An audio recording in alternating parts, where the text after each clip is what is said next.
In this video, we're going to cover the 5 major signs that your drinking is a problem. Even if you're not drinking every day, and even if your drinking isn't a problem every single time, these really are major warning signs of an alcohol problem that you definitely shouldn't ignore. For those of you who don't know me, my name is Amber Hollingsworth. I am a master addiction counselor. I've been helping people and families overcome addiction for more than 20 years now. And one of my big missions for this YouTube channel is helping people to recognize the problem way earlier in the cycle when they can still do something about it. So let's take a look at what these 5 signs are that you need to keep your eye on. Do you often find that you overdrink? That you either drink more than you intended, that you drink longer than you intended? Maybe you promise yourself you're only going to drink a little bit and you regularly go over your own limits and lines with that. If that's happening to you, the reason that's happening is because alcohol turns off our off button. Yes, our off button lives in the front part of our brain called our frontal cortex. And when we drink, alcohol pretty much takes that part of our brain and turns it not all the way off, but way down to a crawl. And that limits our ability to keep the lid on it and stick to our promises. Do you find that maybe not every time, but a lot of times bad things happen when you drink, meaning you do something you regret, you embarrass yourself, you make terrible life decisions, maybe you get in fights, maybe you call your ex, maybe you say all these bad things that you've been holding inside for so long against a family member or a friend. If you find that you frequently do things that you regret, that you wish you hadn't done, that you're ashamed of and embarrassed about, this is a sign that you definitely shouldn't ignore. Now, I know that you promise yourself you're not going to let that happen again and you're going to control that by limiting your drinking. Do people around you worry about how much you're going to drink? Like, for example, do you have friends or family members or a partner who maybe mentions to you before you go out for an evening of drinking, hey, let's not make it a big drinking night. Let's only drink this amount or that amount. And you can tell that they have some anxiety about what's going to happen. This is another sign that you should definitely pay attention to. These are the people closest to you. And if they're worried about it, it means that you've overdrank enough times that they're concerned about what's going to happen. And trust me, it's a really awkward conversation to have with you. So if they're having it or even hinting at it, it's a problem. And this next one kind of goes along with that one. Do you find that your drinking harms your closest relationships? Are people around you getting upset with you about your drinking? Are they starting to avoid you when you're drinking? Do they feel like they can't trust you? These are all signs that despite your best intentions, alcohol is interfering in your life in a major way. Now, it's very, very easy when this happens to just build a resentment back against those people or blame those people or minimize the problem. But I want you to take a serious look at this.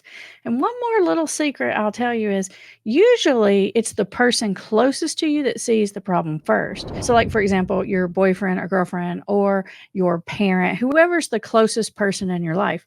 And sometimes it's only that person who's on your case about it and everyone else thinks you're fine. And when that happens, it feels like, oh, they're just overreacting. They're just being all uptight. They're always like that. Or maybe you tell yourself, oh, they always think that because their brother was an alcoholic and they're just oversensitive. You may find that you're minimizing their concerns, finding a way to push the issue away, maybe even making it their fault. But even if all your other relationships tell you, no, man, you're cool. You don't even drink as much as I do, or you don't have a drinking problem. It's easy to go to those relationships and maybe even search for that validation when we have this one other person over here who's on our case. But usually that one other person is the one that knows us the best. And unfortunately is oftentimes the one that takes the brunt of the problem and maybe even experiences a lot more of the negative parts of your drinking. So don't allow your drinking buddies to influence you by telling you, oh, dude, you're cool. You don't have a problem. You don't need to listen to her. She's all uptight. You definitely need to listen to those people closest to you. And sign number 5 that you really need to pay super close attention to is, do you harm yourself or the people around you with your drinking? Meaning, are you hurting your self-esteem, your self-confidence, your job, your grades, your relationships we talked about? Are you hurting yourself? Are you making bad decisions? Are you causing yourself a lot of financial distress or building up maybe like tickets or DUIs or fighting in bars, legal problems. All of those are things I would consider hurting yourself. Are you holding yourself back in your career or with your dreams because of your drinking? Please do not ignore that. And the same thing goes for, are you hurting other people in your life?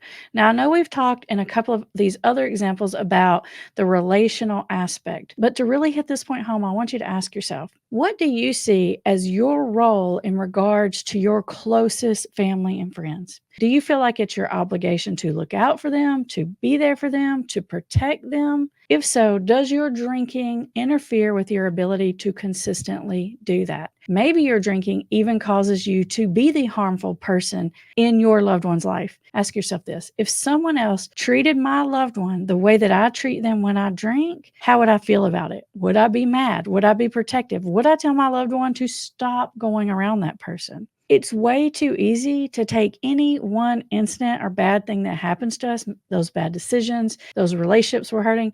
We can make an excuse in our own minds and make it, why that's okay and that happens to everyone and everyone overdrinks too much. But if you're seeing these problems on a regular basis, I'm not saying it happens every time, but I'm saying it happens, like regularly. Please do not ignore these signs.